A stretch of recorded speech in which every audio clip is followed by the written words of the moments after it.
All right, Mr. Morgan, first of all, thank you so much for sitting down with me. I can call you Charles. I've known you well enough, long enough to call you Charles. My father, my Mr. Morgan, that was my dad. He's long dead, so, you know. You're Charles to me now. You're Charles to me now. All right, you begin this new book, Matters of Life and Data, a memoir. You begin by talking about in the introduction about 911, 3 days after 911. Why did you pick that as the starting point for the book? Well, you always try to find a point of interest, something that will capture somebody's interest initially. And we actually looked at a whole bunch of different possible, you know, exciting beginnings that would tweak people's interests. And finally, we picked that out of 2 or 3 different possibilities. But it was a crazy and exciting time. You know, I mean, you can imagine living through that at the time we did. Those of us who still remember it, what I'm saying is there's some 13-year-olds or 15-year-olds who don't remember it, but those of us remember that, know all of us, and I mean everybody in America was just like, what is going on? I mean, is our world going to end as we know it? Is there going to be a bomb drop next? I mean, it was a scary, scary time. Yeah. And so, you know, I was transfixed by the whole thing at the time, and then of course got very involved in the ability to use the data that you had and to drill down into it, and you even had to do some of it without permission and stuff like that. Well, we did some without permission, but we knew that after this thing got going, we would be ultimately, the moment wouldn't be the moment of crisis, it would be looking back like we've seen so many times recently. So we made the Justice Department issue subpoenas. If we used data from the credit bureaus, we had the Department of Justice issue subpoenas, so we were legally covered. We had lawyers checking all the legality of all the data we used. I don't know if you remember, but one of the airlines actually gave us data and they didn't get the proper permissions, and they actually did get in trouble later. So the book talks about how you want to make data relevant to people in terms of, there's something in the very beginning, you said, in telling my story, what I hope to show you is that data itself, as well as data gathering, is neither good or bad, it's how it's used that matters. But it's got so much personal stuff in here too, in terms of what was going on in your family life, what was going on in the early days of your career. What do you want this book to be? What do you want this book to be in terms of a takeaway? Well, if you looked at the front page, Rowie, I know you did, it's a memoir. And, you know, to do the things I did in my life, there was some history. Something may have caused me to do that. There were things that motivated me over time, and I wanted people to understand that, you know, building a business and doing the things that I did and the whole company did, don't just one day you wake up and say, we're going to do something really cool, we're going to build a great company, and we're going to make data relevant to the world. Our journey was a long journey. People forget it. You know, the time I joined Axiom until the time I left was 35 years. So during that 35 years, it was a lot of small steps for mankind. But a couple of near-death experiences in terms of the company's life too. That's I right. mean, you guys were on life support several times. We put the senior leader on half salary twice. You know, there was a lot of goings on behind the scenes at various times to keep this thing afloat. What's the turning point? Was it the LOFS, lofts? Yeah. That was really what catapulted you guys. It was, and I don't remember exactly how we did this in the book, but if you could imagine a small company with about 25 people, but I had Jim Womble, Roger Klein, and Alex Dietz, and some really smart guys there. But we realized that what we were doing, for the most part, was helter-skelter and had no future.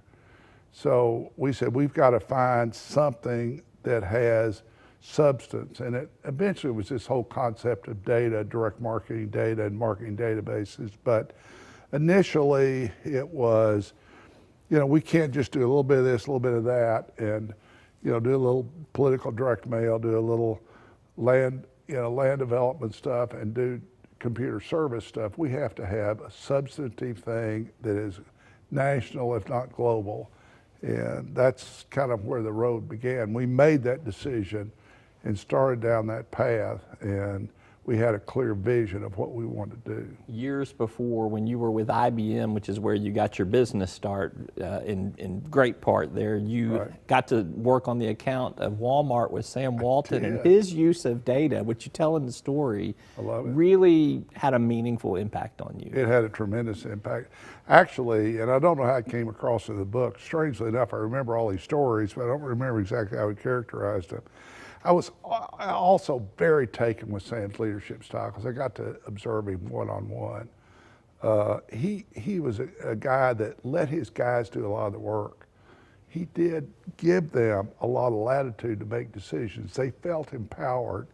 But by God, at the Saturday morning meeting, who was in charge was Sam. Yeah. And if you didn't use your empowerment to the betterment of Walmart, woe is you. But Sam, in his very earliest days, knew that data would be the difference between a failing Woolworth company and a successful Walmart. If he could figure out how to get more turns of his inventory, figure out what was selling quicker, if he would have less out of stock, he could price his stuff lower, he could turn it more, and if he got really good terms from his vendors, he actually could use their money to build his worked his cash flow is what he did. Exactly, exactly. All right, so you've seen all of this growth in data over the last several decades, and particularly in the day and age that we live in now. I mean, it's fascinating what's out there, how it's used, how it's misused. I mean, kind of give me something to kind of center it on in terms of, are we at a great time in history right now with the use of data? Well, you know, I mean, the more global question is, you know, what about all this technology and the capability of all this technology? And, you know, we hear about the Internet of Things, and, you know, somebody said, how many computers are in your car? And, you know, it's 30 or 40 or something like that. And pretty soon you notice I was wearing computers already today. You had to I had to take them off because they were dinging on me. They're going to be in our clothes. They're going to be all over us. Samsung was caught red-handed today with the fact that they have cameras and microphones in their computers, and they are now collecting data as people watch their TVs and doing facial recognition to see how you like things. They're recording what you watch, and so they know the channels you're watching. They're watching you watch the TVs, and they're doing voice recognition to interpret the things you say. It's just too much. It's too much. Yeah. It's too much. And the point is, we do not have a framework of laws in this country to deal with it. You know, the Internet of Things is just getting going, and we don't have any ways to manage all this stuff today in a legal framework. One last point I would make is at Axiom, we realized we had too much data. We had all the bank data, all the credit data. We had data about demographic, psychographic. We had billions of pieces of data about the US population. And to write a law or write a rule inside Axiom was impossible. We said, and I believe this today, privacy is a state of mind. You have to believe that you want to properly use data, and you have to make good logical decisions about, is that what I would want somebody to do with my data? One of the very insightful parts of the book here, and this was when I probably came in. I think you actually read this book. I did read this book, and I found it fascinating because it's got so much personal storytelling in it. And, well, see, otherwise you wouldn't have. If I'd just written a dull business book, you wouldn't even, well, you might. I might read it because that's what I do. That's what I cover. So I would probably like it, but it probably wouldn't sell very much. I can tell you that. It certainly wouldn't create much buzz. But you talk about the end of your time at Axiom as the CEO. Right. I think you call it a thankless ending there after so many years. And you do tell the story of what went on in the boardroom, which I'm a little hurt that more of that didn't get out when I was doing my reporting at the time, because I knew some of that stuff was going on. But anyhow, did you need to put all that in there for some closure? Well, I did, because so many people have asked me, what really happened? And I've had these comments over the years. I mean, how did you, I heard that you all had bad times and good times. I heard the stories about your divorce. I heard all these things, and I'd sure like to know more.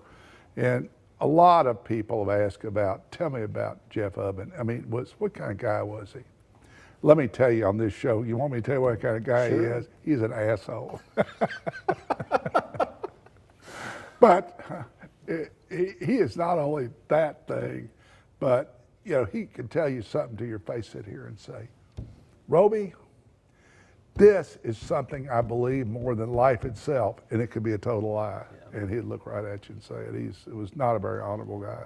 Axiom's going through a huge transformation today with the way it uses data and where it's shifting a lot of its resources. Do you like the direction that it's going? I think the concept is outstanding. I told Scott Howe, and he really didn't like it when I told him this. I said, Scott, I like what you're doing with AOS. I think it's very cool stuff, but I think that you got out ahead of your air cover a little bit. You announced something, you talked about something that wasn't ready for prime time yet. You should have spent more time in the laboratory, more time getting prototypes built with customers and getting more success stories, but you didn't. They threw huge amounts of resource at it, and to some extent they forgot their traditional customer who got them here. And yes, I like a lot of what they're doing. I'm not suggesting that they're on a bad path, but it's their results will show that they're struggling. Let's talk about what's going on in your life beyond a book here. You've got a lot of fingers and a lot of entrepreneurial pies. Where are you spending most of your time right now? Privacy Star in Conway, and we are on a bit of a red hot ride there. And by the way, if any superstar young programmers are looking at me right now saying, I want to get on a fast track to go to some exciting places, come see me. We are building technologies, and again, not surprising, a lot of what we're doing is around data. We're creating a lot of data assets to help carriers who are our partners. Obviously, it's an app. We have an app that blocks calls and allows people to do directory assistance and file complaints with the Federal Trade Commission. That's all good, but we also help people that are having debt collectors who are breaking the law. We have things that help them. So we're creating a very consumer-friendly set of applications. A lot of our customers are the underbanked, but we have about 1 million customers right now.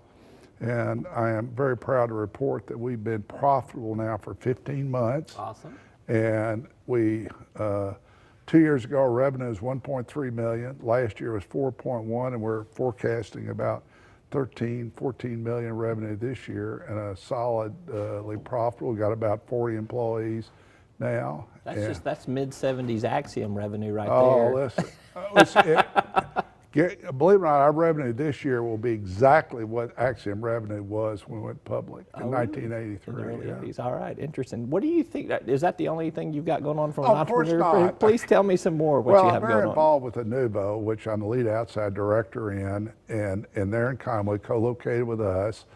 And they are in the internet advertising business. They have about 60 employees in Conway, obviously doing internet-related advertising things. We've got programmers that run a large data center. We actually Privacy Star use their data center. We outsource our data center stuff to them. So that takes some time, a little bit every day it seems. And also we have a real estate development in Mexico called Corencia. And you've never had me down there to do a close-up. You are absolutely invited, and I will give you 9 free rounds of golf, because I'm sure that's what you won't have anything else to do, right? No, well, I'll need to report on what's going on, probably from the 18th hole, I think. Exactly. Let's talk to you a little bit larger about entrepreneurship. A lot of activity happening here in Central Arkansas and a lot in Northwest Arkansas, too. Right. You have to be happy with what you see in terms of this ecosystem really evolving. It's a start, it's a toehold, we're just beginning. Arkansas has so many issues for its young entrepreneurs. I mean, to begin with, the educational system doesn't necessarily properly prepare them, and we're not going to get into all that because people talk ad nauseam about that. Access to capital is difficult. In Silicon Valley, if you've got an idea and you want to do something, there are 50 people you go talk to, they'll help you. There's no support structure here. So we've got a lot of things started. The Venture Center, which I'm very proud to report my daughter's very involved in.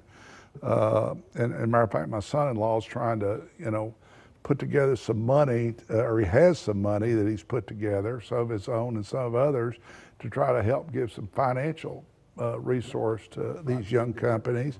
But as much as anything else, they need advice, they need counsel, they need to know how to do things as simple as the accounting work, as simple as marketing, business planning. And so there are a lot of things that young entrepreneurs need, and I'm proud that the Venture Center is just one of those efforts, and others, of course, in Northwest Arkansas, you say, are doing some great stuff up there too. We have you on the week of the State's Business Hall of Fame, 4 new inductees going in. You're a 2004 inductee. I like to give you grief at the time when you went in that class. You were the only living member. Yeah, no, that got I remember you said that, and I'm still living today, I want you to know. The other 3 that went in with you are not. So anyhow, that's a great honor for anyone that goes in. Is that just kind of the capstone of a business career in some respects? I really appreciate all that, the honors I've received in Arkansas, from, the university and others. And, yes, it is absolutely a great thing. And I really hope I'm not finished yet. Get inducted again if you keep going with these new I think we're going really well. I was watching Tony Bennett last night on television, and I said, how in the world old is that guy? Turns out he's 88 up there, going to town on stage. I said, well, hell, I've got 18 years to go. Always a pleasure to sit down and visit with you. Thank you so much. Thanks. Really, I appreciate it.